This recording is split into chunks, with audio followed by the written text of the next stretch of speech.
Today we are doing exercise 3.3, question number 3. Number of children in 6 different classes are given as follows. Represent the data on the bar graph. Here you can see in this table, classes are given from 5th to 10th and number of students are also given in 5th 135, in 6th 120, in 7th 95, in 8th 100, 9th 90 and 10th 80। तो सबसे पहले तो हमें ये जो table दी है इसका bar graph बनाना है। इसके बाद इसके नीचे जो क्वेश्चंस दिए हैं उनका आंसर लिखना है। How would you choose a scale and answer the following question में which class has the maximum number of children and the minimum number of children and find the ratio of students of class 6 to student of class 8। तो सबसे पहले इसका bar graph बनाएंगे, उसके बाद ये answers जो हैं इसके लिखेंगे।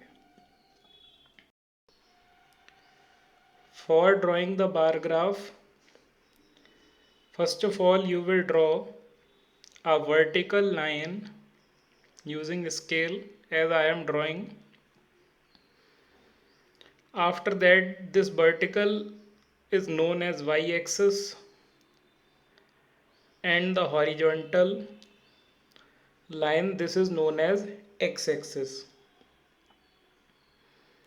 After that you will mark 0, 10, 20, 30, 40, 50, 60, 70, 80, 90, 100, 110, 120, 130, 140.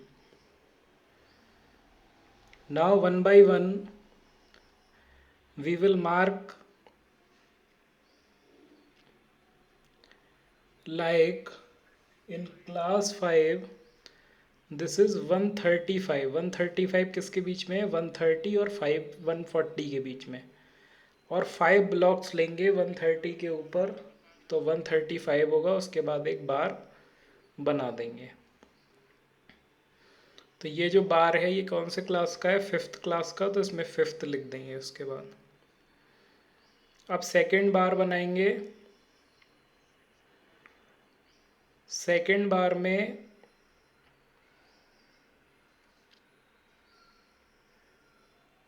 Class 6 के लिए लिखेंगे। क्लास 6 में हैं 120 स्टूडेंट्स, तो 120 पे बार बनाएंगे और इसमें 6th लिखेंगे।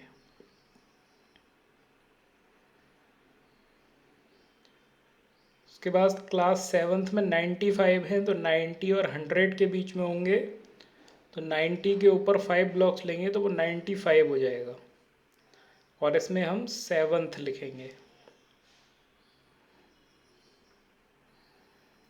इसके बाद 8th के लिए 100 है, तो 100 पे बार लगाएंगे और उसका 100 वाला बनाएंगे, और इस बार में 8th लिख देंगे।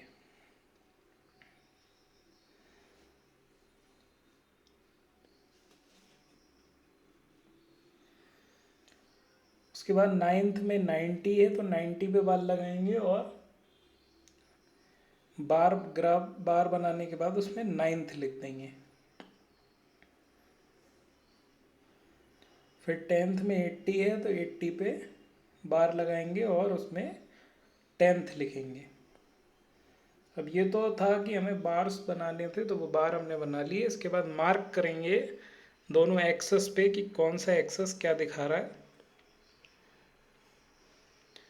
तो ये जो है एक्स एक्सेस जो है वो सब्जेक्ट क्या दिखा रहा है? क्लासेस दिखा रहा है, क्लासेस। तो हम यहाँ पे क्लास लिखेंगे, और जो वाई एक्सेस है वो 0 से लेके 140 क्या दिखा रहा है? Number of students. तो हम वहाँ पे लिखेंगे नंबर ऑफ स्टूडेंट्स। उसके अलावा स्केल लिखना बहुत ज़रूरी है, तो स्केल हमने क्या लिया है? 1 centimetre is equal to 10 students. As you know that कि बार ग्राफ जो है वो हमारा बन चुका है। Now question 1 is how would you choose a scale. तो स्केल हम कैसे चूज करेंगे। So here you can see all the numbers are properly divisible by 5. So we can take the scale as 5 also, but 5 is very smallest, very small number, so we can take 10 here. 10 से भी equally divide हो जाएगा, इसलिए हमने यहाँ पे जो scale है वो 10 लिया है. तो इसका जो प्रॉपर आंसर है वो हम कैसे लिखेंगे. So in this way we will write, we will take the scale as 1 unit equal 10 children, because we can represent a better and clear difference among the number of students of all classes.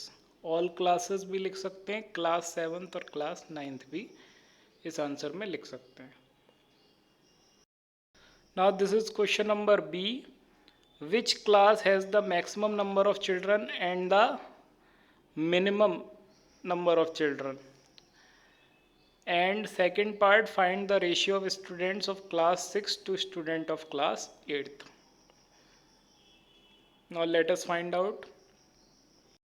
These are the answers of B part कि सबसे ज़्यादा maximum number of children जो हैं वो कौन से class में है. तो 5th class has the maximum number of children 135 और class 7th has the minimum number of children which is 95. इसके अलावा जो सेकेंड पार्ट है उसका जो आंसर है, the total number of student in 6th class is 120, total number of students in 8th class is 100. तो इनका हमें रेशियो निकालना है, तो 120 अपॉन 100 कर देंगे और ये कट होने के बाद जो आएगा वो 6/5 आएगा, जबकि 6:5 होगा.